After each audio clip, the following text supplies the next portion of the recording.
ICE killed a black woman and beloved special education teacher in Savannah, Georgia, in an incident that local leaders say was completely preventable. Let's talk about Miss Linda Davis and say her name. Miss Linda Davis was a special education teacher in Savannah, Georgia, and had been serving students in the district since at least 2022.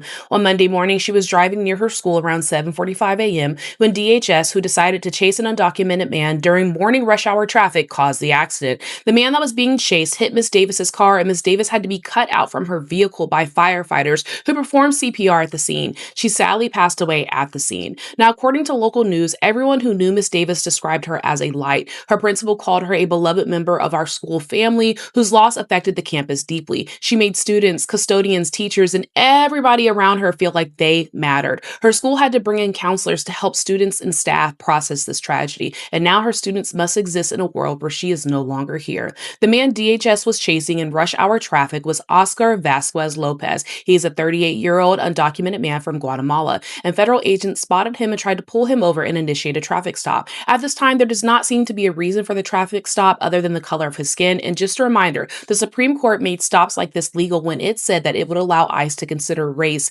ethnicity, language spoken, and appearance as factors when conducting immigration stops. Now, when Mr. Lopez was pulled over, fear took over him and he fled. When he fled, they chased him through Savannah streets during the morning rush hour. And I know there's some of you that will demand answers as to why he didn't just stop and comply with an agency that has been shooting and killing people on camera, instead of just wondering why ICE initiated a high-speed chase during rush hour traffic to kidnap an undocumented man with no criminal history in the county. Now, the reality is that the feds chased this man in rush hour traffic despite local police having a strict no-chase policy specifically designed to protect citizens from this kind of tragedy. County Chairman Chester Ellis said local leaders had no clue DHS was conducting their mass deportation operations in the first place, and the local police chief called Miss Davis's death more than likely preventable. Now, Mr. Lopez is being charged with first-degree homicide by vehicle, reckless driving, driving without a valid license, and failure to obey a traffic control device. The feds, for their part, will go on to terrorize someone else.